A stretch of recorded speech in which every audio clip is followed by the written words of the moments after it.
This next story is so unbelievable, we didn't think it could possibly be true. But after receiving thousands of records and declassified reports from the Army, it's confirmed that during the Cold War, the United States military conducted secret tests on unsuspecting people in the city of St. Louis.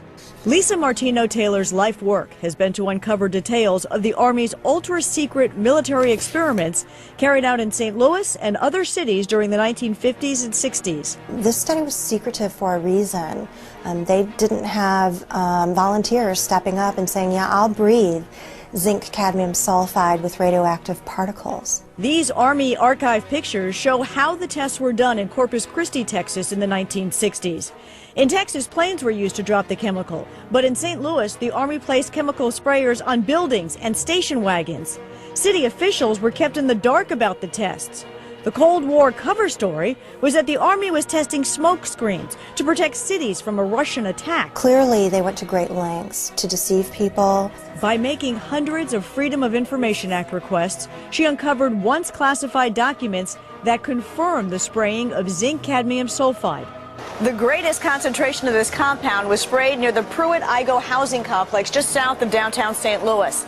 It was home to 10,000 low-income people, and an estimated 70% were under the age of 12. Martino Taylor claims they all unknowingly inhaled this compound morning, noon, and night, so the government could measure its effects on their lungs. So this was in violation of all medical ethics, all international codes, and the military's own policy at that time. And Venezuelan leader Hugo Chavez has once again accused the United States of playing God. This time it's Haiti's disastrous earthquake that he thinks the U.S. was behind. Spanish newspaper ABC quotes Chavez as saying that the U.S. Navy launched a weapon capable of inducing a powerful earthquake off the shore of Haiti. He adds that this time it was only a drill, and the final target is destroying and taking over Iran. A wild accusation from Iranian President Mahmoud Ahmadinejad. He says Western countries are causing drought in certain parts of the world, including Iran. He says they're using high-tech equipment to drain raindrops from clouds. He basically says European countries are stealing rain from Iran for their own use. You know, they were talking about climate change yesterday, and now we're learning that scientists and researchers are looking at how to change the weather on purpose. That's right. Lasers now could one day manipulate rain and lightning. That's right. Well, as Mark Twain once famously said, everyone complains about the weather, but no one ever does anything about it. Well, instead of doing a rain dance, we physicists are firing trillion-watt lasers into the sky to actually precipitate rain clouds and actually bring down lightning bolts. When you have water vapor and you have dust particles or ice crystals, you can precipitate rain. It condenses around the seeds.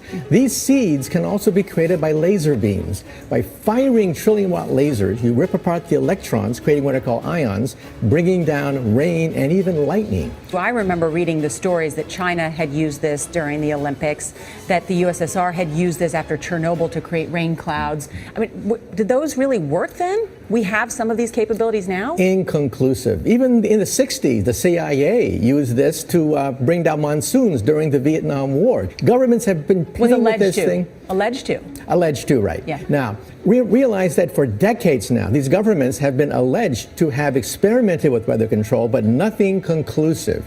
We're actually using trillion-watt lasers now. They precipitate rain out of water vapor.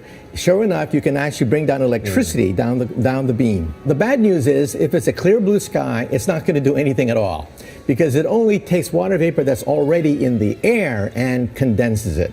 However, you name it, outdoor events and agriculture and flooding and even hurricanes, all of them could be subject to weather modification.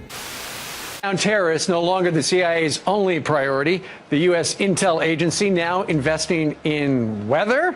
Well, they're looking into something called climate engineering or geoengineering, which is a way to manipulate the climate to mitigate the effects of global warming. And they think that maybe this might pose a national security threat in the form of exacerbating water shortages or causing more regional instability in places like Darfur or in India-Pakistan region, in the Kashmir region. So they want to find ways of mitigating climate change, and they're investigating, are there possible ways of doing that? Scientists have been researching this have been thinking about this for quite some time. There are two general ways of engineering the climate. One is called solar radiation management, which is putting particles into the atmosphere. So like if you think of a volcano explodes and it releases particles and that cools down the planet. So that's one way. You can put a balloon up in the atmosphere and spray particles. And then another way would be to possibly bring down carbon dioxide out of the atmosphere in a process called carbon capture and storage. They're basically funding research by the National Academy of Sciences. Okay, so the CIA is not trying to control the weather. We've tried that before and it doesn't really work, but they're trying to impact climate change. They want to have a lot of tools in the arsenal in case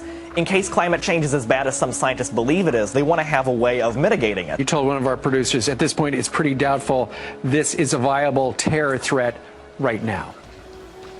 I don't see I don't see the CIA. Yeah, I don't think that it's going to be an immediate threat. It's definitely something that's going to be a long-term, decades down the line sort of thing. Well, there you go. Another example is the array of technologies, often referred to collectively as geoengineering. One that has gained my personal attention is stratospheric aerosol injection, or SAI, a method of seeding the stratosphere with particles that can help reflect the sun's heat in much the same way that volcanic eruptions do. An SAI program could limit global temperature increases, reducing some risks associated with higher temperatures and providing the world economy additional time to transition from fossil fuels. This process is also relatively inexpensive. The National Research Council estimates that a fully deployed SAI program would cost about $10 billion yearly. Now, I could go on and on and on and on about the things that fascinate me, but rather than talk about them, I thought I'd stop here. Yeah, thank you, Senator. The Air Force has gotten great value out of HAARP in the past. We took over from the Navy and managed it and actually did a number of experiment campaigns up there and have finished our work that we're interested in doing up there. We've moving on to other ways of managing the ionosphere, which the HAARP was really designed to do, was to inject energy into the ionosphere, be able to actually control it. But that work has been completed. The Air Force has maintained the site for other government agencies to use for several years now. And with DARPA completing their project, that's our last government customer that we have in the site. We have put out a call for other agencies that had interest in managing the site or taking it over, and including going out to academia.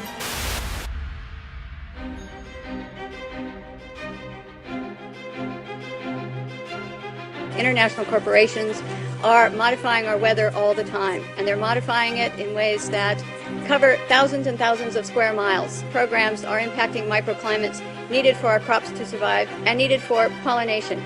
The other issue is that a lot of times we're talking about mitigation for climate change. It's rather an undefined term at this period of time. And so what happens is that many times we're talking about artificially putting chemicals like sulfur or particulates into the atmosphere in what they call geoengineering schemes to reduce, supposedly, global warming. And if you take and you put up into our skies chemicals to reduce the amount of sunlight reaching the earth, you are going to begin to reduce crop production. Without the process of photosynthesis, whereby plants from direct sunlight gain the energy to grow, to produce crops, we are going to find ourselves, if we mitigate in that direction, impacting the crop production not only here in the United States, but worldwide. What you're seeing now, a lot of times many scientists know, especially at NASA and in other areas, that the skies that we're seeing are not normal cloud formations.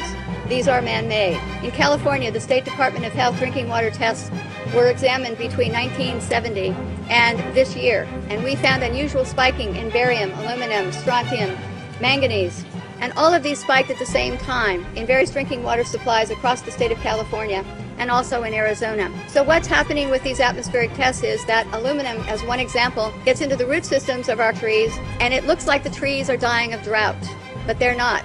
Many of our forests in Redding, California and other areas are dying from warmer temperatures produced by persistent jet contrails, also impacting tree health and crop health.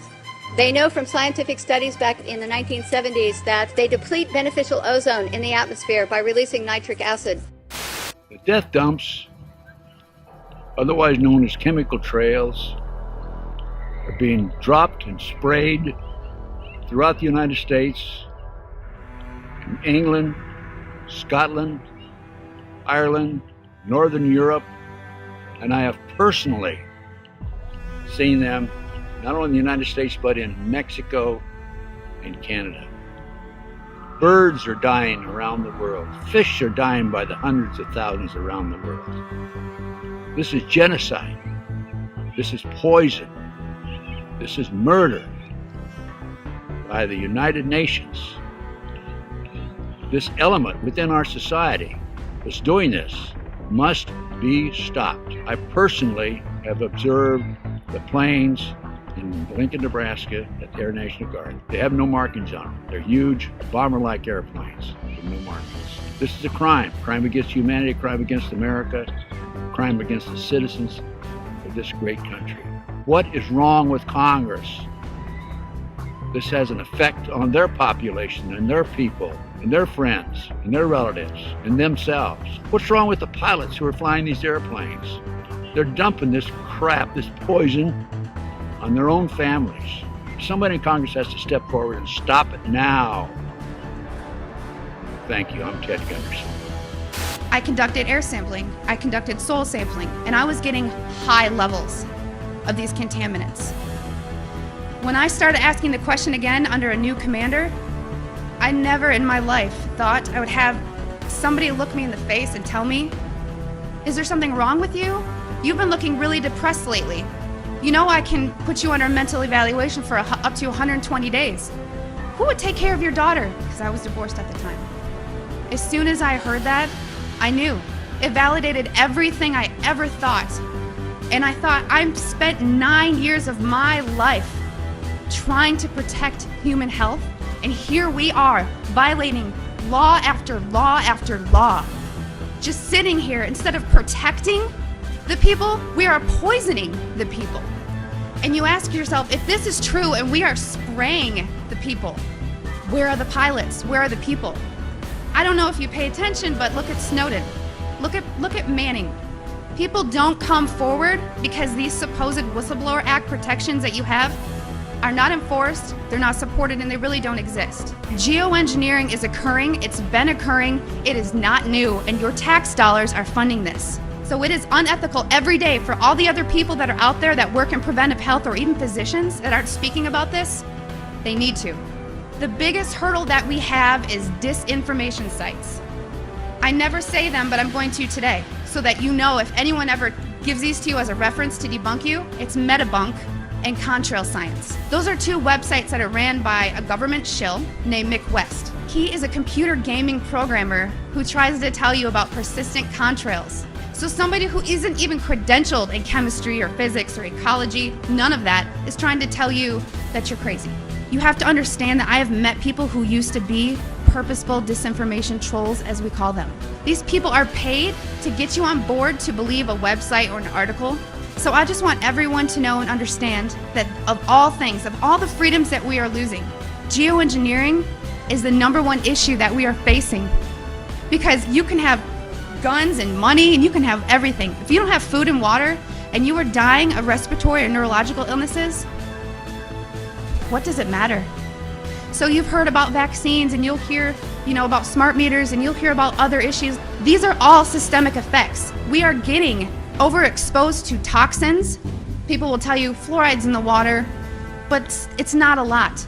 It is a lot because you're getting it everywhere in your food, water that you drink, and you're getting it in your vaccines. Our bodies cannot metabolize these toxins.